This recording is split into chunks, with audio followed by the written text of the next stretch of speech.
Assalamualaikum warahmatullahi wabarakatuh. Selamat pagi Bu Iva Ya, dan teman-teman sekalian. Pada pagi hari ini, insya Allah kami dari kelompok 2 akan membahas mengenai pengolahan data, pemusatan atau tendensi sentral. Sebentar. Baik, pada kali ini saya izin perkenalkan Rahmat Fauzi dan Bapak Muhammad Sujai Anhar yang saat ini beliau sedang izin Ibu, beliau sedang umroh. Nanti beliau bilang akan coba bergabung di pukul 9 pagi karena di sana masih jam 5 masih subuh. Jadi ya beliau belum Allah. bisa bergabung. Kemungkinan Ya, kemungkinan jam ya 9 lancar. nanti Ya, setelah ya. salat subuh. Demikian Ibu. Baik, kami mulai presentasi pada pagi hari ini.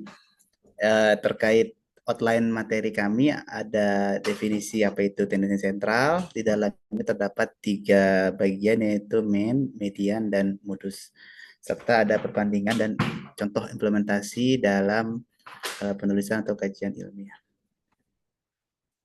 Kita melanjutkan pendahuluan bahwasanya salah satu aspek yang sangat penting dalam pengolahan data, terutama terkait descriptive analysis, itu menggunakan tendensi sentral, yaitu untuk mengidentifikasi pusat atau kecenderungan data dalam sebuah distribusi.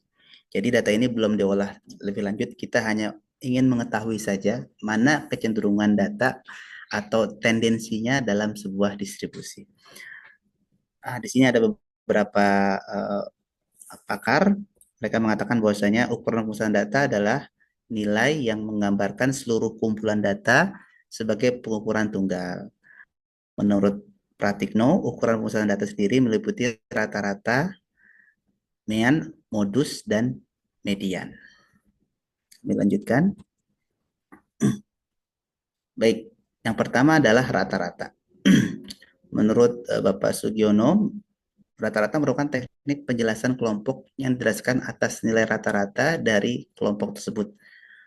Saya yakin Bapak Ibu sekalian sudah belajar mungkin di tingkat SMP atau SMA terkait min dengan rumusnya adalah sigma X dibagi dengan jumlah data. Jadi di total, di sini kita bisa lihat contohnya, jika terdapat nilai ujian misalnya dari 75 sampai 95, maka kita hitung totalnya, 425 dibagi jumlah eh, berapa nilainya ada 5 sehingga didapatkan 85 rata-ratanya. Kelebihannya mudah dihitung dan mudah dipahami. Namun kekurangannya di sini jika ada salah satu nilai atau dua yang outlier yang jomplang sekali, misalnya nilainya 40 atau di bawah misalnya 30, maka akan sangat mempengaruhi hasil mean atau hasil rata-rata dari perhitungan kita. Baik, kami lanjutkan. Yang kedua, median atau nilai tengah. Tutup. Median adalah salah satu teknik penjelas pengelompok yang didasarkan atas nilai tengah dari kelompok data yang telah disusun urutannya, dari yang kecil sampai yang terbesar atau sebaliknya. Namun jika jumlah data ganjil, maka median adalah nilai yang tepat di tengah. Jika jumlah data genap, maka median adalah rata-rata dari dua nilai tengah. Jadi penggunaannya adalah kita mengurutkan terlebih dahulu Bapak Ibu sekalian. Setelah kita urutkan dari terbesar terkecil atau sebaliknya, maka kita ambil tengah-tengahnya. Karena di contoh ini ada dua, jumlahnya adalah genap 1, 2, 3, 4, 5, 6, maka kita ambil yang ketiga dan keempat. Kemudian kita bagi dua. 65 tambah 70 bagi dua dapatlah 67,5.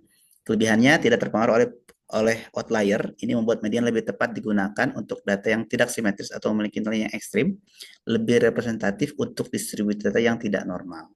Kekurangannya tidak memberikan informasi sekomprehensif mean tadi ya, karena tidak mempertimbangkan seluruh data secara langsung. Jadi dia hanya ambil tengah-tengahnya saja, Bapak Ibu sekalian. Tidak melihat data yang paling kiri atau data yang paling kanan. Kami lanjutkan, selanjutnya adalah mengenai modus. Modus itu adalah nilai yang sering muncul. Modus merupakan teknik penjelasan yang berdasarkan nilai yang sedang populer atau nilai yang sering muncul dalam kelompok ya. Mungkin kata modus sering kita gunakan atau viral mungkin ya. Modus sering digunakan untuk data yang kategori atau discrete tetapi juga bisa diterapkan pada data numerik. Contoh di sini ada data yang tersedia adalah 12, 15, 15. Nah, dari data ini kita dapat lihat bahwasanya yang sering muncul adalah contoh berikutnya. Dari data ini kita bisa lihat ternyata angka 8 adalah yang lebih dominan untuk keluar modus. Kelebihannya kita dapat langsung menemukan data. Gitu ya kelebihannya, tidak terpengaruh oleh outlier karena kita lebih melihat yang mayoritas. Kekurangannya bisa ada lebih dari satu modus jika ada dua atau lebih nilai yang sama. Jadi kalau misalnya ternyata ada banyak yang sama, misalnya 8-nya di sini 8-nya ada 3, 5 ada, misalnya ada 5 lagi nih, tambah lagi. Berarti ada 5-nya 3, 8-nya 3, berarti ada 2 data, maka disebut sebagai bimodal atau multimodal. Jadi bias. Selanjutnya tidak memberikan gambaran tentang sebaran data secara keseluruhan. Perbandingannya, mean mudah dihitung, ya rata-rata mean atau rata-rata mudah dihitung dan memberikan gambar umum yang baik, namun tadi sensitif terhadap outlier atau nilai yang menyimpang dari rata-rata. Kemudian median terpengaruh oleh outlier, cocok untuk data skewed, yaitu data yang distribusinya tidak simetris. Tapi kekurangannya tidak mempertimbangkan sebaran data secara keseluruhan. Itu. Adapun modus yang sering keluar atau sering muncul dapat digunakan untuk data kategorikal data discrete. Kemudian kekurangannya tidak selalu memberikan gambaran yang jelas tentang data. Di sini bisa dibaca apa itu data skewed dan data discrete. Data skewed adalah data yang distribusinya tidak simetris, tidak terdistribusi secara merata. Adapun data discrete adalah data yang nilainya terpisah dan hanya dapat dihitung dalam bilangan bulat, tidak dapat dipecah-pecah menjadi pecahan atau desimal. Contohnya siswa, pasien, dan sebagainya. Outlier adalah data yang menyimpang ya Bapak Ibu sekalian, yang berbeda jauh dari data yang lainnya dalam suatu kumpulan data. Nah, ini salah satu contohnya saja Bapak Ibu sekalian, mungkin nanti bisa diperdalam. Kalau untuk ekonomi misalnya, pendapatan atau pengeluaran masyarakat, maka penggunaan mean atau rata-rata bisa memberikan gambaran tentang pendapatan atau pengeluaran dari masyarakat tersebut. Namun tadi kalau misalnya ada yang outlier, maka median ini sering lebih digunakan. Jadi mungkin kalau di Indonesia ini pendapatan per kapita kita ini nggak bisa mean ya karena ada yang kaya sekali, ada yang itu sekali ya. Mungkin median lebih lebih baik cocok digunakan.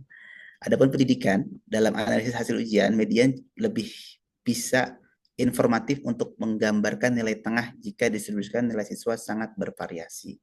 Sementara mean atau rata-rata mungkin dapat menggambarkan siswa yang terdistorsi karena ada siswa yang dengan nilai sangat rendah ataupun sangat tinggi. Terakhir, kesehatan. Dalam data kesehatan, seperti tekanan darah, kolesterol, dan sebagainya, data median sering digunakan untuk menghindari pengaruh dari nilai ekstrim yang dapat mempengaruhi perhitungan mean atau rata-rata. Demikian Bapak Ibu sekalian, Bu Iva, presentasi pada pagi hari ini. Saya tutup. Kalau ada pertanyaan, silakan. Saya tutup terlebih dahulu. Assalamualaikum warahmatullahi wabarakatuh.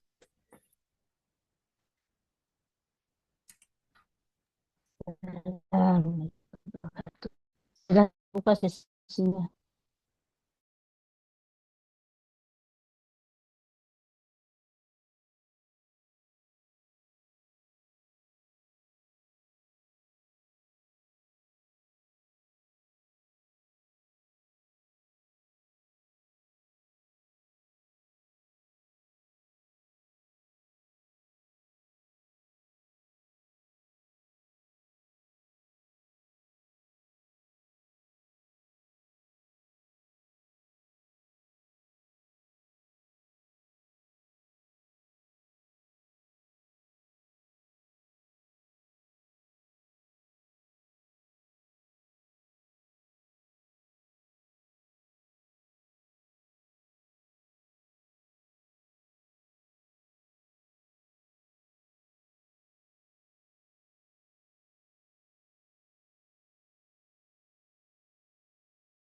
Silakan Bapak Ibu sekalian, mungkin ada yang mau ditanyakan terkait main, modus, dan median.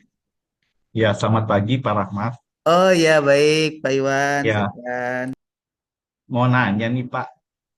Ya, Pak, kalau misalnya kita mau menentukan rata-rata nih Pak, gitu. Tapi menggunakan data kelompok Pak, begitu. Di mana penyajian data kelompok itu kan kita ada eh, apa ya rentang kelas ya, gitu.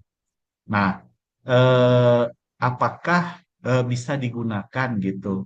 eh, Data untuk penyusunannya itu menggunakan eh, data batas bawah atau batas atasnya gitu Pak gitu karena kan eh, selama ini kita lebih banyak menggunakan nilai tengahnya ya begitu. Nah, mungkin kalau bisa gitu mohon pencerahannya nih Pak gitu kira-kira itu saja, terima kasih Pak. Ya, eh baik. Ini sebelumnya saya mau disclaimer dulu Pak Iwan ya, karena saya baru dapat materi statistik baru saat ini, karena di S1 nggak ada materi ini di SMD. Jadi ini hal yang baru bagi saya. Walaupun materi modus min itu di SMP udah dapat ya, cuman materi statistik saya baru dapat di kuliah ini. Baik, tadi pertanyaannya, izin teman-teman kalau ada yang mohon bantuan ya, saya terkait mencari rata-rata untuk data kelompok ya Pak. Pak Iwan benar ya Pak? Ya benar Pak, ya. Mm-mm. eh, ya mungkin saya ini apa saya lebih simpulkan lagi lah gitu. Mm-mm. Jadi kan kalau data kelompok itu eh, pencarian rata-rata itu kan menggunakan nilai tengah Pak begitu. Iya. Nah, apakah memungkinkan gitu? Ini pemikiran out of the box aja gitu. Siapa tahu kalau misalnya bisa gitu, ini kan suatu informasi baru ya. Kalau menggunakan batas bawah atau batas atasnya gitu, Pak. Jadi kita menggunakan batas bawah atau batas atas, terus kita mencari rata-ratanya. Apakah bisa gitu? Kalau misalnya memang tidak bisa, oh ya nggak apa-apa gitu. Tapi kalau bisa, berarti ini kan sebuah eh, apa istilahnya eh, pengembangan dari metode yang memang selama ini sudah berjalan. Itu saja, Pak. Terima kasih. Iya, iya. Saya juga nggak tahu nih Pak. Bu Iva mungkin bisa memberikan pencerahan Bu, izin Bu. Atau teman-teman yang lain ada Pak Alquinos. Jadi, Iya Bu, silakan ya, Bu. saya open kalau ya ini trouble kali itunya jaringannya jelek. Monggo Bu. Silakan ada teman-temannya dulu. Nah, tadi yang disampaikan Pak Rahmat itu kan baru bicara tentang data tunggal ya. Nah, Pak Iwan menanyakan karena kita kan ada data itu memang di awalnya ketika kita melakukan pengumpulan data pasti data itu tunggal gitu ya. Nah, tetapi ketika data tunggal itu dalam kategori banyak, nah tentu kan kita agak repot kalau kita menggunakan rumus data tunggal. Nah, sehingga kita bisa menggunakannya untuk menggabungkan data itu, artinya mengelompokkan data-data itu. Jadi di dalam penyajiannya sudah masuk ke kategori penyajian data secara kelompok. Nah, manakala kita mendapatkan data kelompok, dari situ kita bisa juga mencari langsung bagaimana ratanya, mediannya, modusnya. Itu ya dari data berkelompok. Nah, pada saat di awal penyajian data itu, ketika data itu dikelompokkan, yang mewakili kelompok itu adalah titik tengah kelas. Itu ya, jadi titik tengah kelas itu merupakan perwakilan dari kelompok data atau interval data atau kelas data. Itu ya. Nah, sehingga ketika kita akan mencari bagaimana data terkait ratanya, mediannya, modusnya, itu lebih cenderung menggunakan perwakilan kelompok kelas. Nah, pertanyaan Pak Iwan, apakah memungkinkan ketika kita menggunakannya di tepinya, tepi bawah, tepi batas ya, batas ya Pak Iwan ya.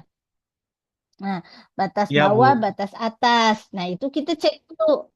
Kita cek dulu karena teman-teman harus paham dulu bagaimana menghitung sebelum menjawab ke pertanyaan Pak Iwan. Kita sajikan dulu bagaimana kita menghitung rata, median, modus kalau data itu di dalam bentuk kelompok. Itu dulu sebelum menjawab ke Pak Iwan. Nah, di Pak Rahmat tidak disiapkan itu Pak Rahmat. Nah, oke. Nah, di dalam kelompok itu kan kita juga bisa mencarinya itu ada beragam cara di situ. Nah, tadi di dalam konsep yang disampaikan Pak Rahmat, ketika kita bicara tentang modus dari data tunggal, itu ada beragam jenis modus. Ada modus tunggal, ada dwimodus, ada multimodus. Nah, artinya kalau kita memiliki data, kan tadi modus itu adalah data yang sering muncul, artinya frekuensinya paling banyak. Kemungkinan dari data itu frekuensinya ada yang terbanyaknya dua data. Misalkan data 5 itu banyaknya data, beda ya di dalam statistika atau di dalam matematika banyak data dengan jumlah data. Itu beda ya. Nah, banyak data berarti datanya ada berapa. Kalau jumlah data, seluruh data itu berapa jumlahnya. Gitu ya. Jadi sudah ada operasi penjumlahan kalau jumlah data. Tapi kalau banyak data ada berapa? Kalau misalkan di sini ada berapa mahasiswa yang hadir, berarti seluruhnya ada 26. Itu banyak data. Tetapi berapa jumlah mahasiswa laki-laki dan perempuan? Berarti data laki-laki dijumlahkan dengan data perempuan. Itu ya, beda antara jumlah data dengan banyak data. Makanya simbolnya di dalam statistika itu kalau banyak data berarti N simbolnya. N kecil itu banyak data. Kalau jumlah data itu berarti sigma. Itu ya. Nah, di dalam konsep matematika atau statistika itu. Nah, kembali ke konsep tadi yang modus, kalau misalkan coba saya buatkan dulu.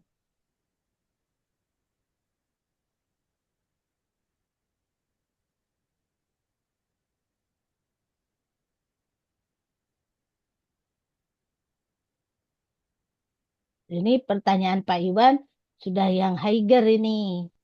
Pertanyaan Pak Iwan. Nah, kita mempunyai data misalkan 1, 4, 5, 5, 6, 4, 6, 7, 5. Berarti kan di sini terlihat kan modusnya itu adalah yang paling banyak kan. Satunya 1, 4-nya 2, 5-nya 3, 6-nya 2, 7-nya 1. Berarti modusnya 5. Begitu kan?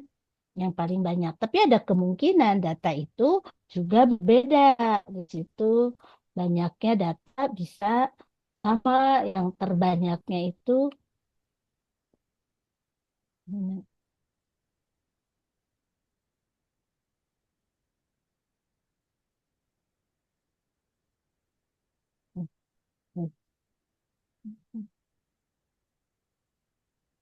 Nah, ini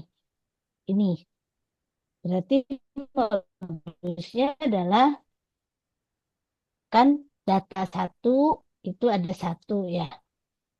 Nah, ada 1 kan. Kemudian data 2 itu ada berapa data 2? 1, 2, 3, 4, 5 ya. Itu. Kemudian data 3 1, 2, 3, 4, 5 juga. Begitu ya. Dan data ada 2. Ada 2 ya. Data 1 ada 2. Betul. Hmm. Nah, berarti modusnya itu adalah ini sama. Jadi modusnya 2 dan 3. Jangan 2,3. Itu karena kalau 2,3 itu adalah 2,3 ya datanya 2,3. Itu kan 2 dan 3 atau 2,3. Tuh. Itu berarti modusnya 2 dan modusnya 3. Nah, tetapi ada kemungkinan pula modus itu, misalkan begini, datanya itu, nah ini modusnya berapa? Data 1 ada 2, data 2 ada 2 juga, gitu kan? Data 3 ada 2 juga. Jadi modusnya tidak ada. Kan semuanya sama. Gitu ya. Nah, beda lagi ketika data begini. Misalkan 1, 1, 2, 1.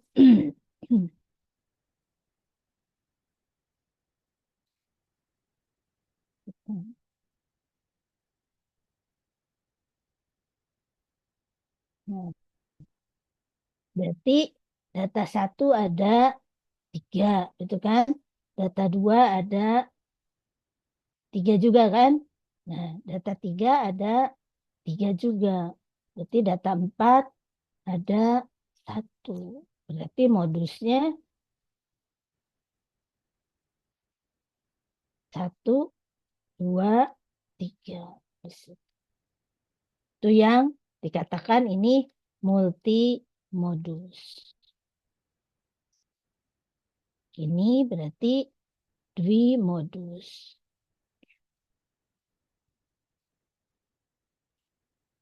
Ini berarti tidak ada karena semua frekuensinya sama. Tidak ada data yang kurang frekuensinya. Itu jenis dat modus di situ. Jadi tidak selalu bahwa data itu hanya memiliki satu modus. Nah, kalau ini berarti monomodus, itu kan hanya satu. Jadi modusnya hanya satu, tetapi ada kemungkinan modusnya 2, ada kemungkinan modusnya lebih dari 2. Dan ada kemungkinan juga tidak memiliki modus karena banyak data semuanya sama. Tidak ada yang lebih dari banyaknya data dari yang lainnya. Gitu. Ini yang dus di situ. Nah, tadi yang disampaikan Pak Rahmat semuanya baru data tunggal. Jadi kita di sini semua datanya itu tunggal. Artinya dijabarkan satu-satu, disajikan satu-satu data itu. Itu dikatakan data tunggal. Tetapi ketika data itu banyak, kita sulit untuk bisa menyajikannya sehingga kita mengacu kepada bagaimana penyajian data secara berkelompok. Nah, di dalam berkelompok inilah bagaimana cara menghitung atau cara mencari rata median modus. Nah, ini yang belum. Gitu. Oke ya. Nah, itu dulu, pertanyaan itu dulu terjawab. Nah, kalau itu sudah terjawab, baru sekarang kita menjawab yang pertanyaan Pak Iwan. Karena di dalam konsep yang bagaimana kita mencari rata median modus, itu menggunakan perwakilan kelas. Artinya perwakilan kelas itu adalah titik tengah data tiap kelas. Nah, pertanyaan Pak Iwan, bagaimana kalau kita menggunakannya batasnya? Nah, kita cek satu-satu. Kalau kita menggunakan batas bawah, kemudian bagaimana kita kalau menggunakan atas? Gitu. Itu ya. Nah, oke. Monggo, silakan. Ada pertanyaan? Jadi harus masuk dulu ke materi bagaimana kita menghitung rata median modus kalau datanya itu adalah data berkelompok. Ayo kita diskusi. Kan kita kuliah bukan dari materi Pak Rahmat. Pak Rahmat hanya stimulus. Ayo diskusi semuanya. Iya kan? Nah, materinya bukan dari materi Pak Rahmat, materinya dari buku sumber, di referensinya sudah ada kan? Di dalam silabus, di dalam RPS sudah ada buku-buku sumber, monggo gunakan itu. Nah, kita diskusikan. Kebetulan ini Pak Rahmat belum sampai ke penyajian yang data berkelompok. Jadi itu dulu dijawab. Baru setelah itu kita membahas bagaimana untuk menjawab pertanyaan Pak Iwan. Artinya, kalau kita peribahasa begini, banyak jalan menuju Roma gitu ya Pak Iwan ya. Yang biasanya menggunakan adalah titik tengah. Bolehkah kalau menggunakan batas, batas bawah ataukah batas atas? Silakan. Siapa yang akan menyajikan untuk yang data berkelompok?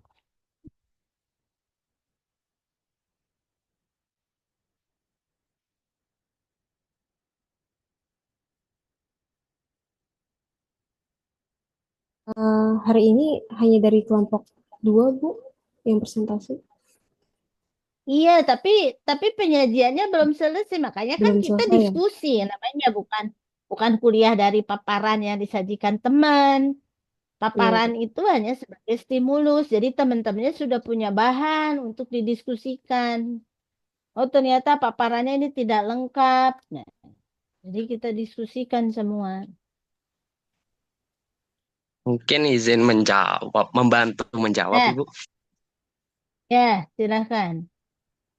Untuk mencari apa namanya rata-rata data berkelompok itu emang agak sedikit berbeda dengan mencari rata-rata data tunggal ya. Karena kalau beberapa Ya. sumber yang saya baca itu untuk mencari data kelompok itu harus mencari dulu yang pertama itu adalah nilai tengahnya. Nilai tengahnya dari sebuah data kelompok itu. Nah, untuk mencari rata-ratanya itu ada persamaannya, yaitu sigma bar atau rata-rata itu sama dengan sigma F dikali dengan XI-nya dibagi dengan sigma F-nya. Jadi maksudnya apa? Jadi frekuensi di data kelompok range misalkan 10 sampai 100 itu dikali dengan nilai tengahnya nanti dibagi dengan jumlah data dari frekuensi itu, total banyaknya data itu. Misalkan banyaknya data, frekuensinya ada 50, berarti ya 50. Seperti itu.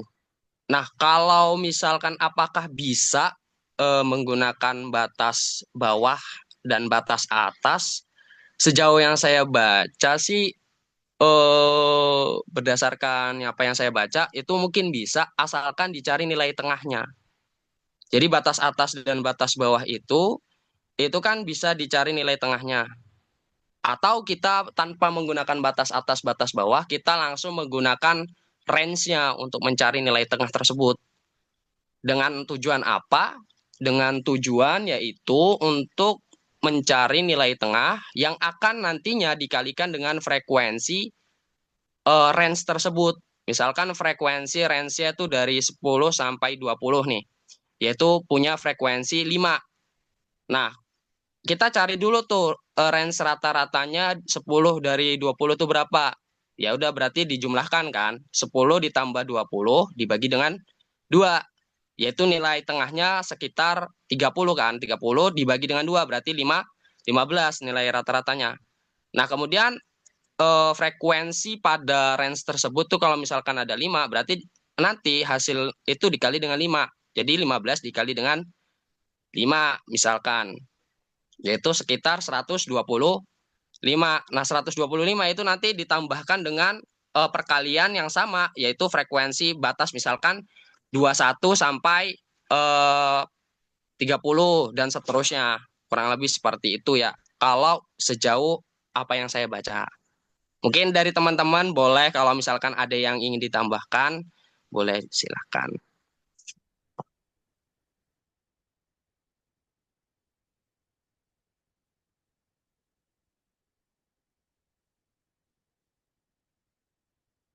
Ya, terima Izin kasih Bu. Pak Fahmi. Silakan Ya, yang lain. Ya, ya Bu. silakan. Rahmat Bu, terkait yang main dulu ya Bu ya, kan ada Silakan. min, median sama modus. Tadi saya lihat beberapa contoh, sebentar saya masuk sebentar Bu. Share screen. Share screen.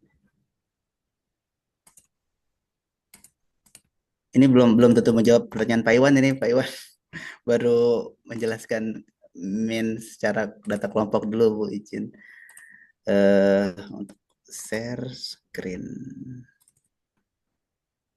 Ya, jadi ini misalnya kalau data tengah pada data kelompok tadi di sini dicontohkan misalnya dalam suatu kelas tinggi badannya dikategorikan ada yang antara 156 sampai 160, ada 6 orang, 161 sampai 165 ada 10 orang. Nah, ini diambil titik tengahnya. Kemudian nanti dikalikan untuk mendapatkan sigma XN FN tadi yang disampaikan oleh Mas Fahmi ya, kalau nggak salah ya. Ya, jadi langkah pertama kita cari terlebih dahulu jumlah datanya. Berarti ini kita total dulu nih ada 28 ya. Ada 28 siswa dalam kelas tersebut. 28 siswa. Kemudian setelah didapat baru nanti kita mencari titik tengahnya. Berarti titik tengah 156 dan 160, titik tengahnya 158 dikalikan 6 dapatlah 98, terus dikalikan nanti kita total, kita sigmakan. Jadi rumusnya untuk data kelompok adalah sigma Fn ini dikali totalnya 4.616 dibagi 28 sehingga didapatkan nilai rata-rata untuk data kelompok di atas adalah 164,78. Begitu Bu untuk memperjelas Mas Fahmi, Bu. Demikian, terima kasih. Oke, makasih Pak Rahmat. Silakan yang lainnya lagi. Namanya diskusi, silakan bicara semua.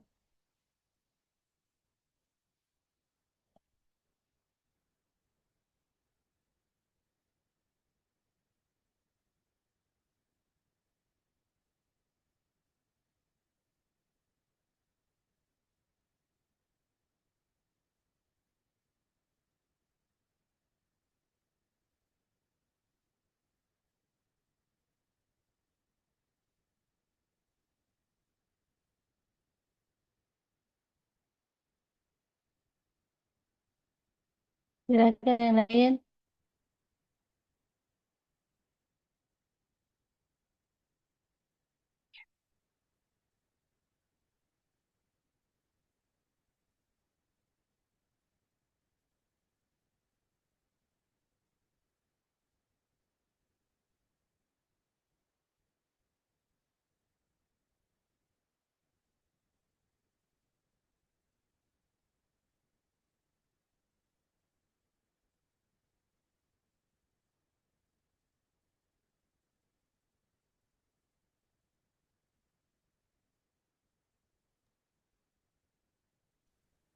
Ya, terima kasih Pak Ya, Rahmat gimana yang untuk namanya diskusi? pencerahannya. Ya, Ya, Pak Rahmat, ya, Pak. tapi kalau misalnya Pak, mungkin boleh ditayangkan lagi Pak yang eh, apa yang Bapak tayangan terakhir.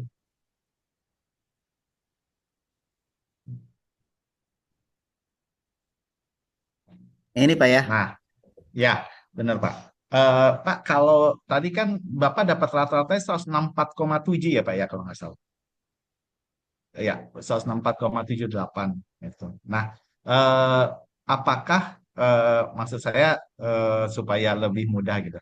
Kalau misalnya Pak, kan itu kalau kita mengacu ke tabel lagi ya Pak, mungkin ke tabel dulu. Nah, di situ kan Bapak menentukan nilai tengah ya. Nilai tengah 158, 163, 168, 173 gitu. Nah, sekarang ini sebenarnya mengacu kepada pertanyaan saya supaya lebih clear aja. Kalau misalnya kita pakai datanya tuh batas bawahnya Pak gitu. Misalnya 156, 161, 166, 171 gitu. Karena kenapa saya bertanya seperti itu? Karena sebenarnya dalam proses pengerjaan penentuan rata-rata kita itu butuh efisiensi waktu gitu Pak. Kalau ini kan cuma empat kelas ya gitu itu nggak terlalu sulit gitu tapi kalau misalnya sampai misalnya 8 kelas lah taruh gitu waktu yang dibutuhkan untuk menentukan nilai tengah kan lumayan Pak kalau ternyata kita tidak perlu menentukan nilai tengah tapi cukup menggunakan batas bawah atau batas atasnya gitu kan Nah, jadi kita bisa meloncat langsung. Jadi dari batas bawah langsung masuk ke XI kali FI gitu kan. Nah, jadi kita tinggal kalikan aja 156 kali 6, 161 kali 10, 166 kali 8, 171 kali 4 gitu kan. Hasilnya kemudian dirata-rata dengan 28. Nah, berarti kan efisiensi waktu ya Pak, begitu. Nah, itu maksud saya. Kalau ternyata bisa, ya berarti eh, apa itu kan sesuatu yang inovatif gitu. Jadi apa mempermudah ya. Tapi kalau tidak bisa, ya nggak apa-apa gitu. Kan kita sedang mencoba, sedang berdiskusi kan gitu. Atau kita menggunakan batas atasnya. Kalau batas atasnya bisa dipakai juga gitu, berarti kan kita bisa memilah gitu. Nah, begitu Pak. Mungkin perlu di apa ya istilahnya ditambahkan aja sih gitu penjelasannya kalau menggunakan batas bawah atau batas atasnya gitu. Mungkin dari saya Gitu. sih, Pak Ya. um, Rahmat. Yang menarik juga tantangan yang diberikan oleh Pak Iwan untuk Pak Rahmat sebenarnya untuk bisa menjelaskan. Ya, tapi pertanyaan saya begini, dalam proses menemukan rata-rata, khususnya untuk data jamak atau data berkelompok, apakah hanya menggunakan titik tengah atau dimungkinkan juga dengan batas bawah dan batas atas? Kalau memang dalam rumusnya secara matematis hanya menggunakan titik tengah, berarti kita tidak bisa memaksakan juga untuk menggunakan batas atas dan batas bawah. Kalau secara rumusnya demikian, secara matematis. Itu pertanyaan saya, apakah memang dimungkinkan batas bawah dan batas atas itu secara matematis? Itu saja. Terima kasih. Karena dari segi rumusnya, kalau diperhatikan, yang ditekankan itu hanyalah titik tengah, bukan batas atas ataupun batas bawah. Terima kasih. Izin menambahkan juga mungkin ya. Ini luar biasa sekali pertanyaannya, tepat sekali nih ya untuk Pak Iwan sama Kak Iwan nih. Kalau sejauh yang saya pelajari untuk nilai mencari rata-rata data kelompok, itu hampir semua buku itu menyatakan dia harus mencari nilai tengahnya terlebih dahulu. Nah, untuk batas bawah dan batas atas ini, itu sejauh yang saya baca, itu belum ada yang menjelaskan secara spesifik dia bisa mencari nilai rata-rata dengan batas atas atau batas bawah gitu. Nah, mungkin tadi pertanyaan ada beberapa sedikit pertanyaan yang kalau misalnya mencari nilai tengah itu agak terlalu repot ya. Dalam artian terlalu repot tuh karena kita kan mencari satu-satu ya Pak, kayak membuang banyak waktu. Nah, biasanya kalau untuk nilai tengah itu kalau sudah membentuk pola itu semuanya bakalan membentuk pola. Misalkan nih, nilai rata-rata nilai tengah dari 156 160 itu kan 158.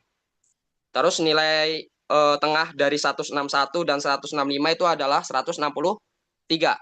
Nah, kita hitung aja tuh dari 158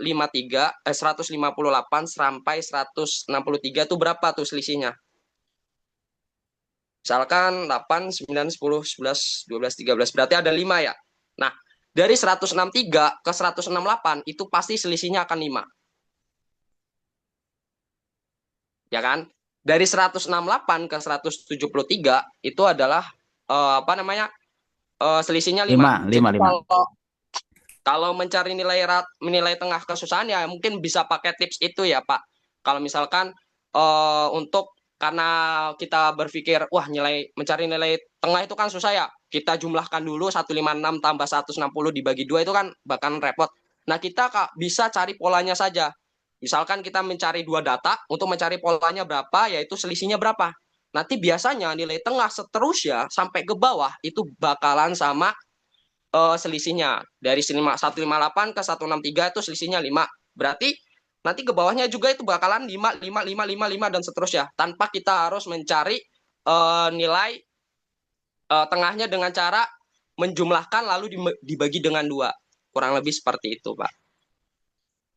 Nah, itu untuk nilai tengah. Nah, yang tadi menjawab apakah bisa batas bawah dan batas atas apakah bisa. Kalau sejauh yang saya baca itu belum ada yang menjelaskan bahwasanya batas atas dan batas bawah itu dapat digunakan untuk mencari nilai rata-rata. Karena kemungkinan berdasarkan analisis saya, kemungkinan kalau dikalikan dengan frekuensinya itu akan menghasilkan nilai yang berbeda dengan mencari titik tengahnya. Dan itu akan mempengaruhi dari hasil rata-rata itu sendiri. Karena ketika nanti dikalikan lalu dijumlahkan, itu hasilnya akan berbeda dengan yang menggunakan nilai tengah. Mungkin seperti itu, Pak. Mungkin dari teman-teman kalau misalkan ada yang mau menambahkan atau menyanggah di Saya Pak Fahmi, Pak Rahmat izin. Silakan, silakan. Ya, hanya sedikit menguatkan juga dari jawaban Pak Fahmi sebelumnya. Berawal dari pertanyaan dulu Pak Iwan, bisa atau tidak untuk data kelompok dan rata-rata? Iya, tentunya bisa. Namun perlakuannya memang berbeda. Tadi sudah dijelaskan oleh Pak Fahmi secara detail terkait tentang bagaimana perhitungan rata-rata dengan menggunakan data kelompok. Dan sejauh yang tadi saya juga sempat baca-baca juga, jadi memang untuk pengambilan rata-rata menggunakan data kelompok itu hanya bisa dilakukan dengan nilai tengah. Nah, tadi ada pertanyaan dari Pak Iwan, gimana nih kalau misalkan datanya itu terlalu banyak? Itu kan tadi Pak Rahmat cuma 4 doang, bisa lah pakai rumus. Tapi kalau banyak kan juga tidak mungkin kita menggunakan manual. Pasti kita akan menggunakan sejenis SPSS atau aplikasi lainnya yang dapat menghitung dengan cepat bagaimana data kelompok itu rata-rata dari data kelompok itu ditemukan. Mungkin itu saja, hanya menguatkan karena sudah sangat jelas sekali oleh Pak Fahmi sebelumnya sudah dijelaskan detail. Ya, terima kasih. Ya, terima kasih Pak Fahmi dan Bu Ega untuk pencerahannya. Jadi kelihatannya memang disimpulkan tidak bisa ya gitu ya. Tapi sebenarnya pertanyaan saya menjadi berkembang ke sini sih gitu. Kenapa nilai tengah gitu? Kenapa bahasanya gini? Nilai tengah itu kan sebenarnya kan kuartil 2 ya. Gitu. Kenapa nggak pakai kuartil 1 atau kuartil 3 aja gitu? Artinya eh, kenapa nggak pakai 25% dari eh, lebar kelasnya gitu. Nah gitu sih. Maksudnya jangan sampai kita nanti terjebak. Nilai tengah ini kan kalau dari penjelasan itu kan tidak dijelaskan kenapa nilai tengah gitu. Mohon maaf karena gini ya. Pertanyaan ini muncul sebenarnya bukan dari saya gitu. Tapi ketika dulu gitu, dulu tuh ya, saya pernah jadi ngajarin anak gitu, ditanya gitu. Nah, dicari referensinya tuh saya nggak dapet gitu. Nah, jadi teringat nih gitu. Kenapa kok nilai tengah gitu? Karena nilai tengah itu Q2 gitu. Kenapa nggak pakai Q1 atau Q3 gitu? Kuartil bawah atau kuartil atas gitu. Itu aja sih sebenarnya arah pertanyaan saya tuh bermuara ke situ sih sebenarnya gitu. Terima kasih.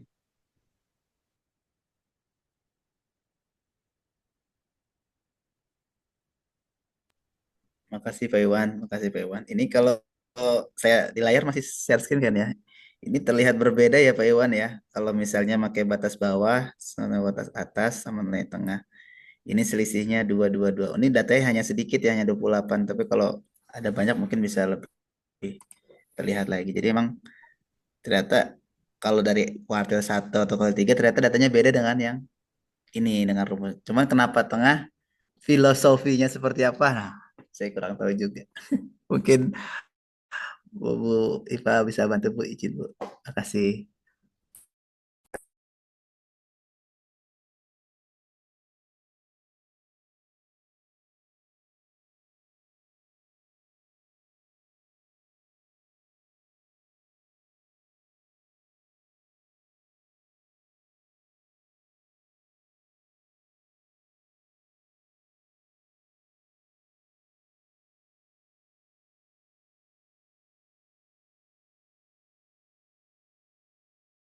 Selamat datang teman sekelompok Syekh Sujai Anhar. Alhamdulillah bergabung. Sujai, Mohon bicara maaf, dulu mohon Pak. maaf. Ini kelompok kita Pak. Ngomong lah dikit. Oke, siap. Bantulah. Silakan Pak Sujai. Silakan bantu. Sambutan boleh, sambutan. Ya, ya, Masya Allah. Mohon maaf nih, mohon maaf. Lagi di luar kota, Bu. Eh, eh, kalau secara sederhana, saya melihatnya ya seperti yang disampaikan teman-teman. Tapi kalau melihat kemungkinan apakah bisa, saya melihat kayaknya bisa. Saya setuju dengan perkataan Pak Iwan kan. Kalau dicoba misalnya. Saya contoh nih, kita mau dalam satu kelompok misalnya, ada beberapa kelompok juga di situ kan, artinya majemuk. Kita mau nilai nilainya rata-rata yang paling bawah itu gimana sih sehingga kita bisa ambil garis tengah yang dari paling bawahnya. Artinya anak yang kurang misalnya kurang dalam nilai matematika misalnya. Ternyata rata-rata itu bisa di bawah angkanya misalnya 3. Nah, di situ kita ambil garis tengah dari nilai paling bawah. Itu kan memungkinkan. Ya, kalau seandainya kita ambil langsung dari masing-masing kelompok nilai tengahnya, bukan dari batas atasnya atau batas bawahnya, maka terjadi ya semacam deviasi ya, termasuk penyimpangan terhadap kita mau ambil batas paling orang bilang paling tidak mampu di kelas ini di pelajaran matematik tidak ketemu. Nah, saya melihatnya begitu, apalagi buat orang-orang tipe kayak saya yang matematikanya di bawah standar gitu. Nah, saya melihatnya begitu. Contoh lagi misalnya, kalau dalam sisi ekonomi misalnya, kita mengukur batas misalnya pendapatan orang dari beberapa kelompok yang wilayahnya mungkin tidak berjauhan. Kalau seandainya kita langsung ambil pendapatan itu dari titik tengah dari satu kelompok, mediannya langsung, misalnya dari kecamatan ini langsung di mediannya. Maka untuk mengukur batas bawahnya itu, rata-rata batas bawah dari seluruh kelompok tidak ketemu. Nah, jadi ya tadi yang Pak Iwan bilang Q1 itu langsung dijadikan satu data yang bersamaan, seluruhnya diambil titik tengahnya, mungkin bisa ketemu batas bawah yang rata-ratanya. Nah, ini dari saya ya, kalau dibilang apa manfaatnya, terus bagaimana caranya, ya insya Allah lebih mudah gitu. Tapi mencari manfaatnya itu lebih memungkinkan kita mendekati datanya. Sama pernyataan dari Pak Iwan tadi, bahwa memungkinkan nggak? Ya memungkinkan sekali. Gitu. Apalagi ketika data tertulisnya itu sudah ada, bahwa masing-masing dari sumbernya, dari kelompok tadi, kita dapatkan datanya sudah jelas. Misalnya tadi matematika, ternyata orang-orang yang tidak mampu di masing-masing kelompok ini startnya di angka 3 atau 4. Langsung mereka digabungkan, ya. Habis itu kita ambil mediannya, kita tahu oh ternyata kemampuan anak ini di batas paling bawah di kelas ini adalah nilainya di 3. Nah, kalau kita langsung gabungkan dulu semuanya, ambil mediannya, baru kita gabungkan, maka tidak akan tergambar data paling bawahnya. Nah, saya setuju dengan pertanyaan itu, bahwa memungkinkan untuk mengambilkan itu. Apalagi kan kita cuma adu data, ya tidak mempengaruhi dari seluruh konstelasi kita berpikir di dalam melakukan statistik ini. Mungkin itu ya, mohon maaf sebelumnya terlambat. Yang kedua, memang ya secara statistik saya lemah gitu. Ya, terima kasih. Ya, terima kasih Pak Sujai untuk pencerahannya. Pak Rahmat dan juga teman-teman, kalau kita ini pandangan saya aja sih gitu. Terima kasih di Pak Rahmat sudah memaparkan data nih gitu. Justru akhirnya mendapatkan suatu hal baru yang menurut saya nih cukup baik gitu. Eh, Kalau dari saya gitu, misalnya saya menggunakan batas bawah nih. Gitu. Terus kemudian saya dapat rata-ratanya 162,7857.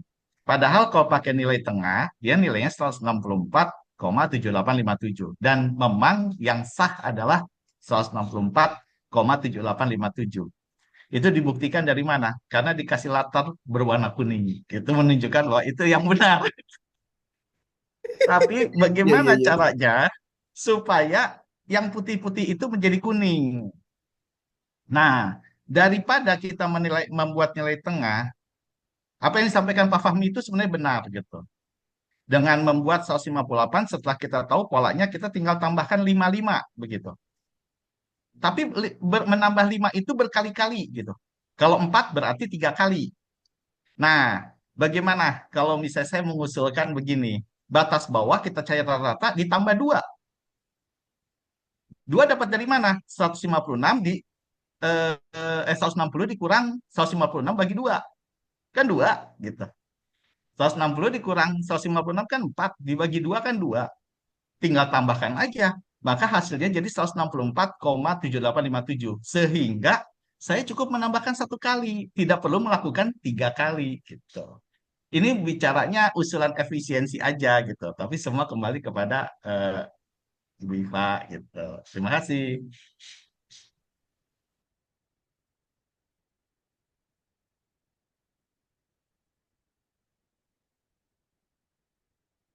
Ya ada.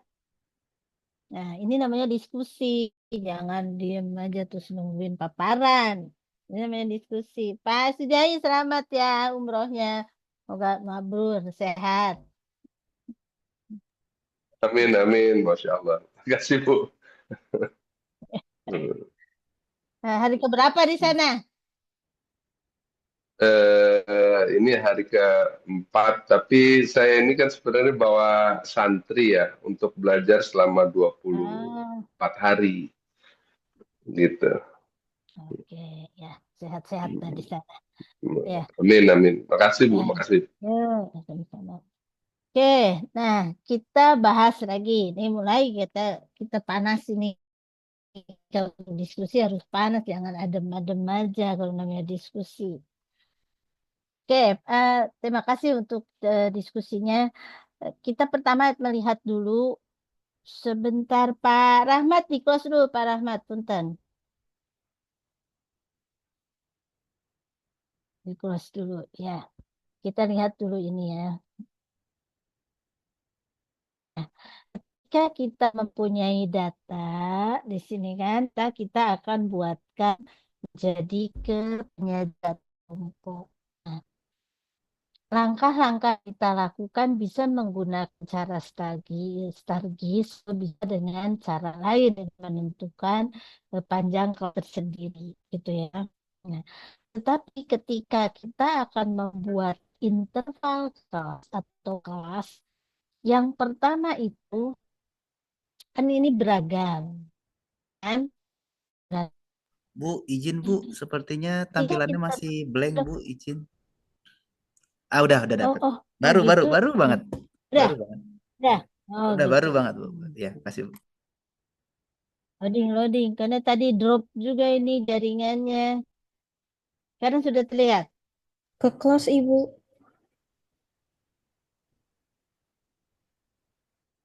Sudah terlihat? Belum Bu.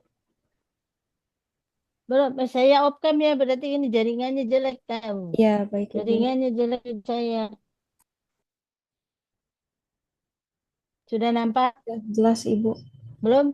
Jelas Ibu layarnya sudah nampak. Sudah. Oke.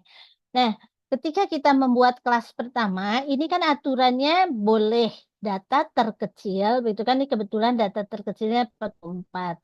Boleh juga itu sebelum data terkecil. Di situ kan, jadi ada ragam tertentu. Tapi aturannya penentuan data pertama dari atau batas bawah kelas pertama itu tidak boleh melebihi dari panjang kelas. Itu ya aturannya. Artinya kita boleh di sini mulai dari 43, boleh mulai dari 40, jangan kurang dari panjang kelasnya itu adalah 9. Itu ya, nah mulainya itu. Nah, Yang pertama itu adalah tadi yang disampaikan oleh Pak Rahmat. Jadi Pak Rahmat tadi sudah menyajikan kalau kita akan menentukan rata itu tentu dari konsep dasar itu adalah banyaknya data, jumlah data dibagi dengan banyaknya data. Itu kan konsep dasarnya. Jadi rumus yang ditunggal itu tidak selalu bahwa itu adalah sigma N dibagi N, tetapi bisa adalah menggabungkan karena data itu bisa lebih dari satu frekuensinya sehingga perlu dikalikan frekuensinya, tidak selalu dijumlahkan satu-satu datanya. Itu ya untuk yang data tunggal. Jadi tadi yang disampaikan Pak Rahmat itu rumus dasarnya adalah sigma fx. Ini ya rumus dasarnya itu. Nah ini. Jadi kalau kita sigma x berarti itu datanya berbeda. Artinya tidak mempunyai modus. Karena semua datanya itu adalah hanya satu-satu ke situ. Tetapi ketika kita memiliki data yang sama, berarti tidak perlu 2 ditambah 2, tambah 2, tambah 2, tambah 2, tambah 3, tambah 4, tambah 3, tambah 4, kan capek, begitu kan? Sehingga kita masuk ke dalam pengelompokan data tunggal. Ada berapa duanya, tinggal dikalikan. Ada berapa tiganya, tinggal dikalikan. Itu kan seperti di sini. Untuk yang pertama kan kita mencarinya itu dengan data pertama adalah menjumlahkan. Berarti satu-satu kita jumlahkan.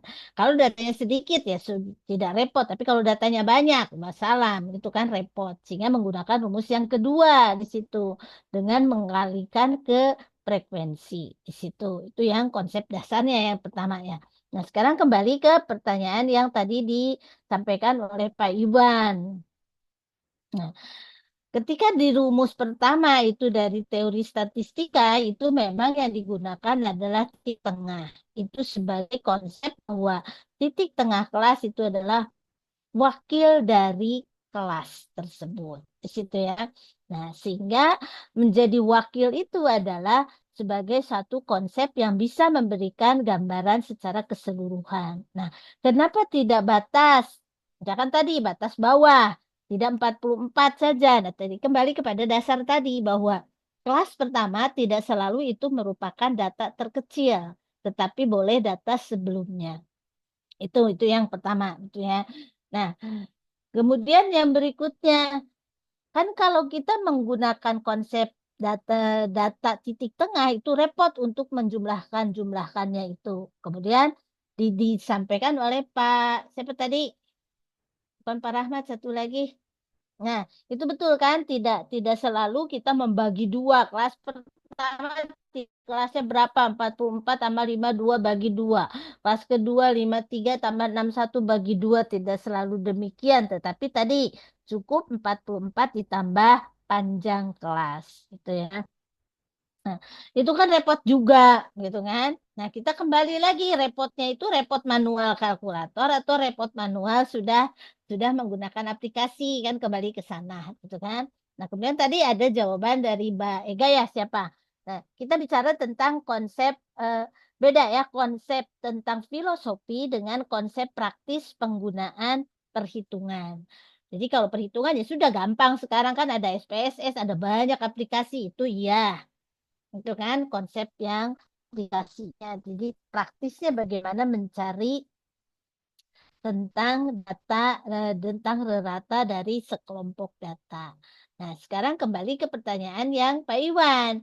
Kalau toh itu bisa digunakan, kan ini bisa juga. Nah, artinya kita bisa bicara kalau secara teori berpikir deduktif bahwa 44 itu tidak bisa dikatakan mewakili kelas. Itu kan itu merupakan batas, tetapi tadi wakil dari kelas itu adalah titik tengah. Itu secara konsep, gitu ya, secara berpikir deduktif. Nah, sekarang Pak Iwan menggunakan berpikir induktif.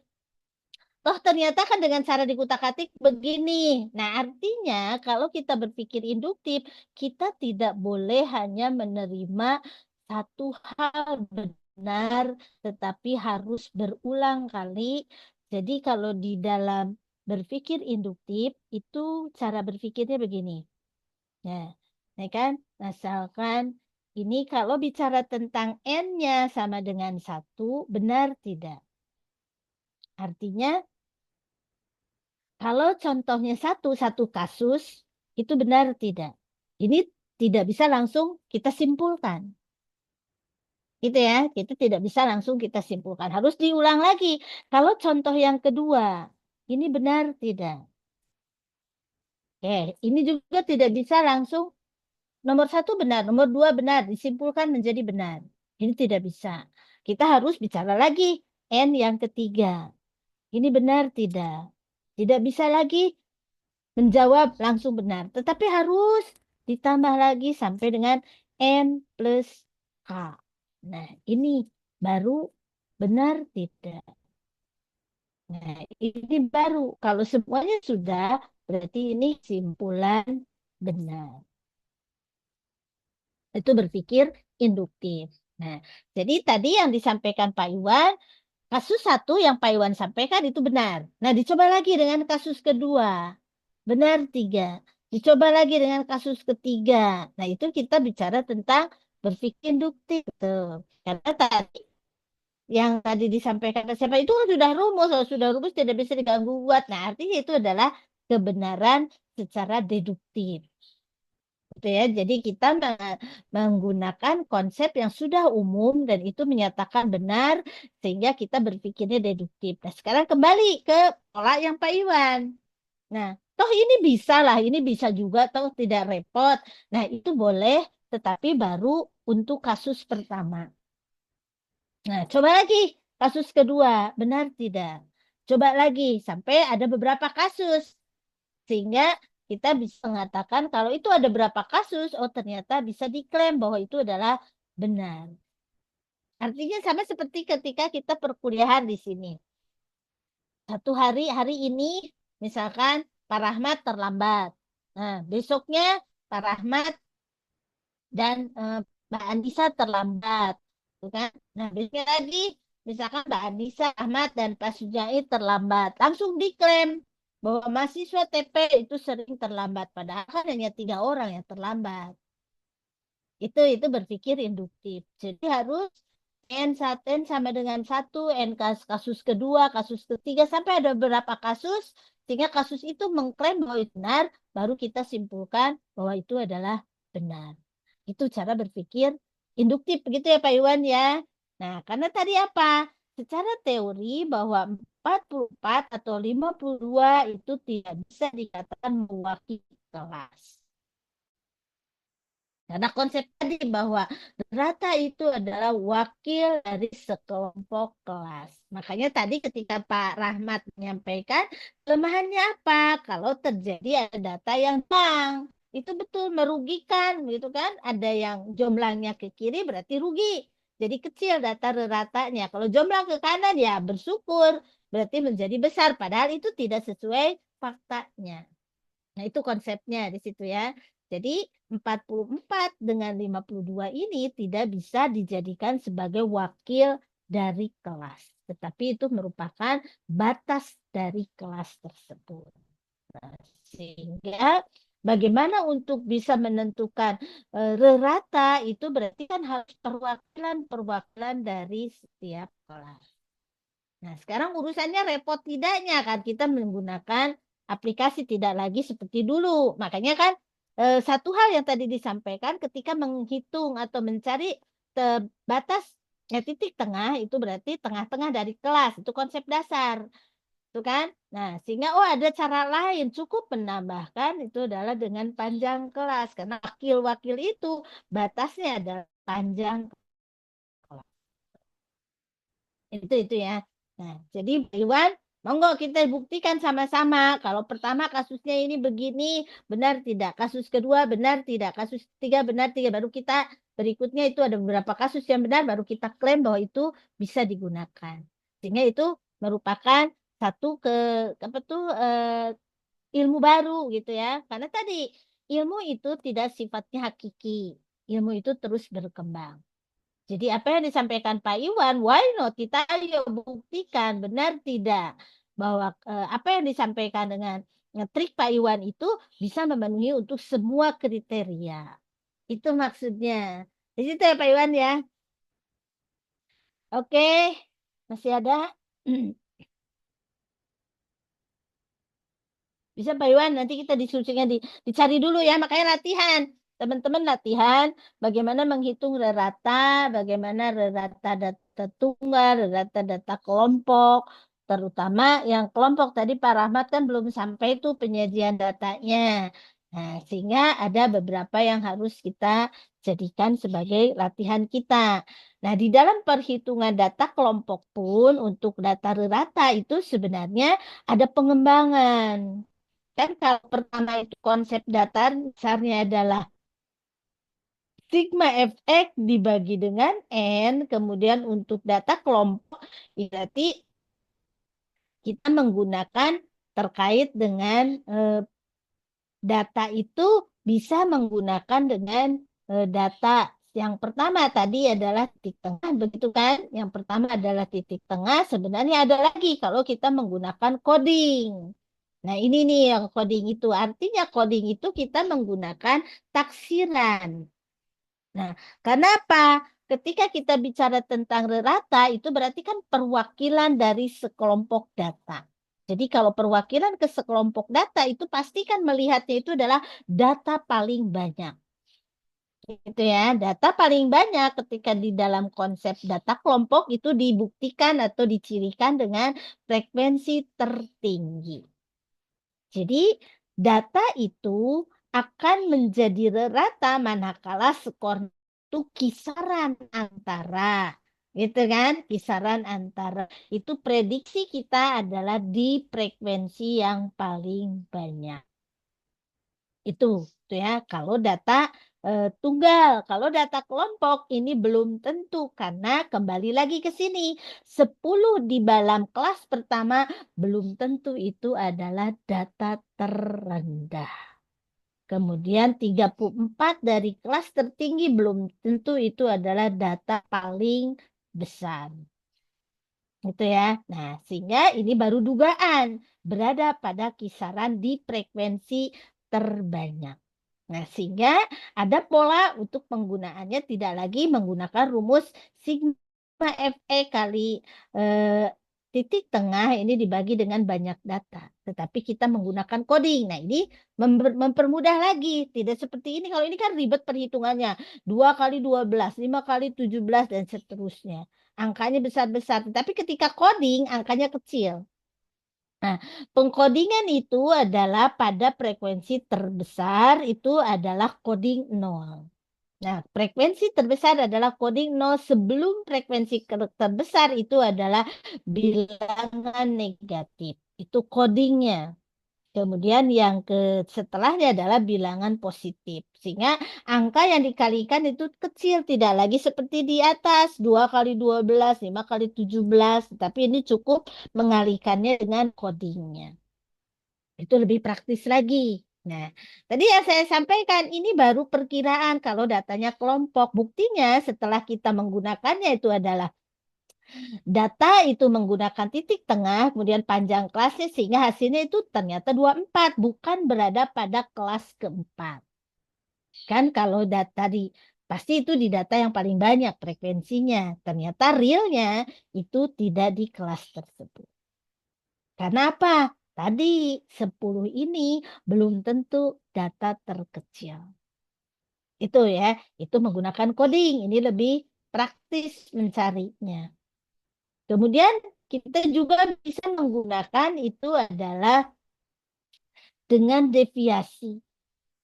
Jadi konsepnya menggunakan deviasi, di situ menggunakan perkiraan. Jadi ada min dugaan. Kita menduga secara kelompok itu disamakan dengan secara data tunggal, yaitu frekuensi terbanyak. Jadi kita menduga bahwa ratanya itu adalah 27. Di situ dari titik tengah kelas tersebut. Itu. Nah, sehingga ketika titik tengah kelas tersebut kita menggunakan deviasi. Jadi deviasi itu adalah titik tengah dikurangi titik tengah dugaan. Berarti di sini 22 dikurangi 27 negatif 5. 17 dikurangi 27 negatif 10 dan seterusnya. Nah, itu kalau polanya satu-satu. Kembali lagi ke tadi. Oh, itu tinggal mengurangkan dengan panjang kelas. Kalau itu sebelumnya Setelahnya tinggal menambahkan dengan jangka. Nah, ini dengan pola menduga sementara dari frekuensi tertinggi atau terbesar. Itu.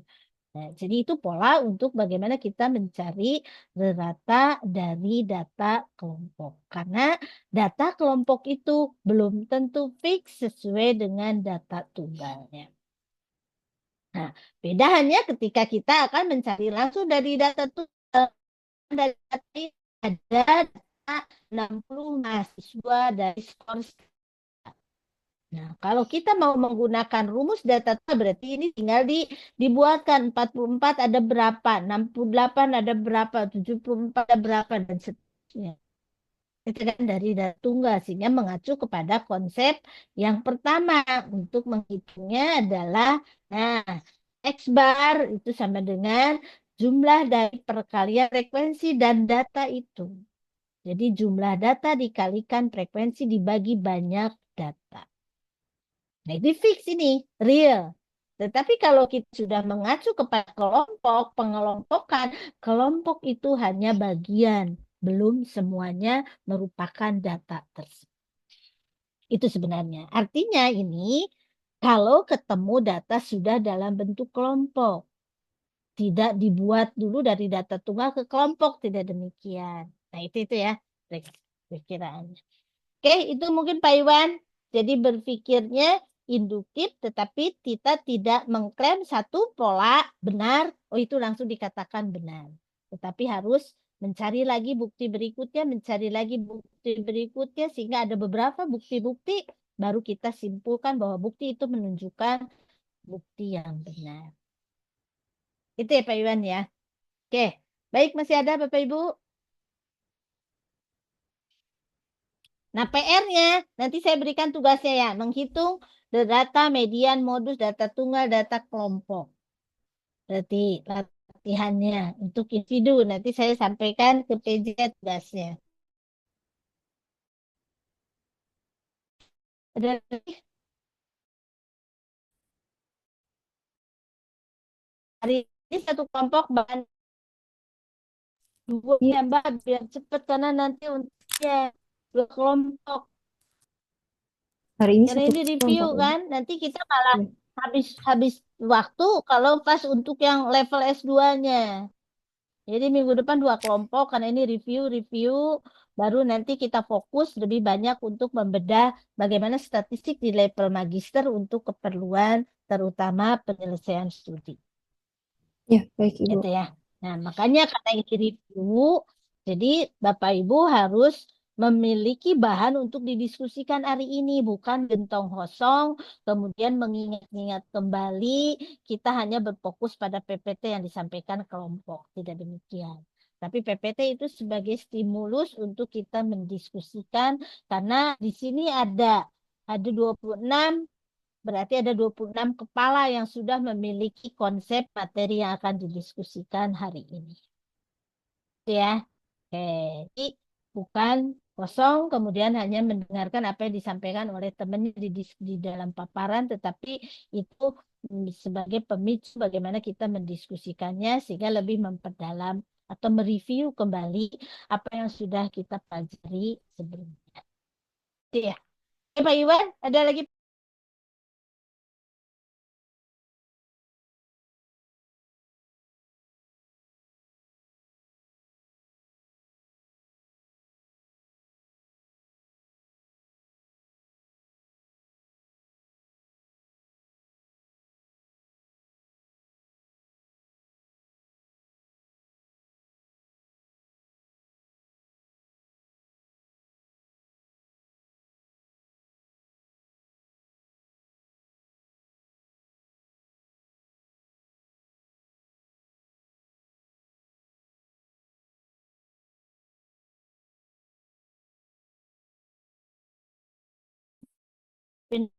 Berarti saya nggak. Oke, saya off dulu. Dan ada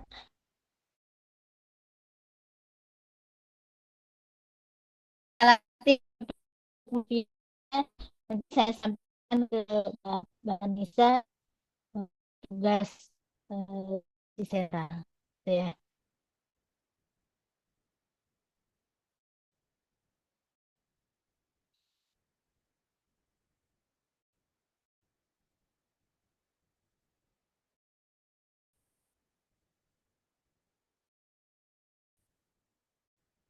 Jadi kalau ada lagi, silakan untuk digali kembali buku-buku statistiknya. Kemudian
ya kirimkan tugasnya ke Mbak Anissa. Ini kebetulan di rumah tuh sedang bekerja lagi.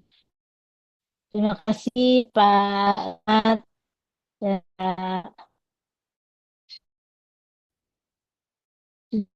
tadi yang sudah terima kasih juga teman. Makasih Bu. Makasih. Terima kasih. Mudah-mudahan ini menjadi pemicu untuk lebih menggali lagi kan ini konsep dasar ya Bapak Ibu ya. Nah, oke, silahkan untuk dilanjutkan nanti saya titipkan tugasnya ke Mbak Anissa. Oke, terima kasih. Assalamualaikum warahmatullahi wabarakatuh. Selamat pagi semuanya. Salam, selamat pagi Bu. Makasih. Selamat pagi, Bu. Makasih. Pagi Bu, terima kasih Bu. Nanti saya kirimkan buku itu ya. Atau dari sini boleh. Saya kirimkan buku itu. Sebentar saya ini dulu biar nggak lupa. Ada buku statistik fundamental ya.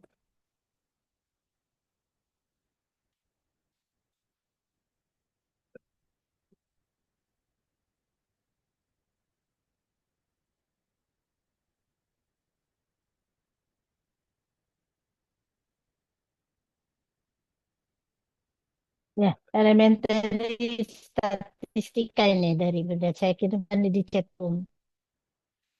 Nah, kan pelajari lagi ya, cukup bagus ini untuk menambah wawasan tentang filosofinya ya, bukan hanya sekedar caranya, tetapi filosofinya dari konsep-konsep statistika ini. Kan masih muter-muter, kalau masih susah nanti saya kirimkan Mbak Anissa. Oke, Ya, jawab Ibu. dulu.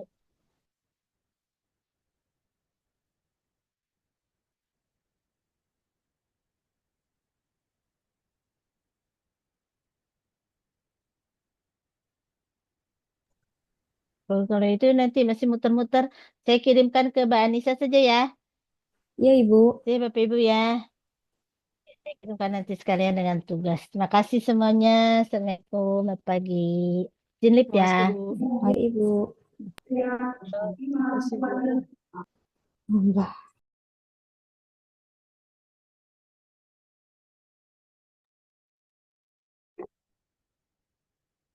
Masya Allah, pagi-pagi udah senam otak.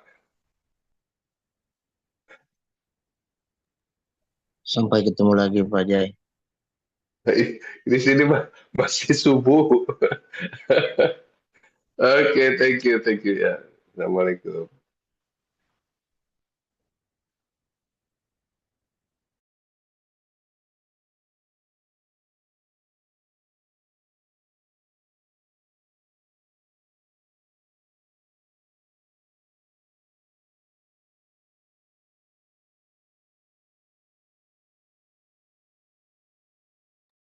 Miss ini udah kan di lock di live semuanya. Anissa Nurbaiti. Lagi fokus dia. Di live-in semua ya guys. Terima kasih. Sampai ketemu Yo, thank you, thank you.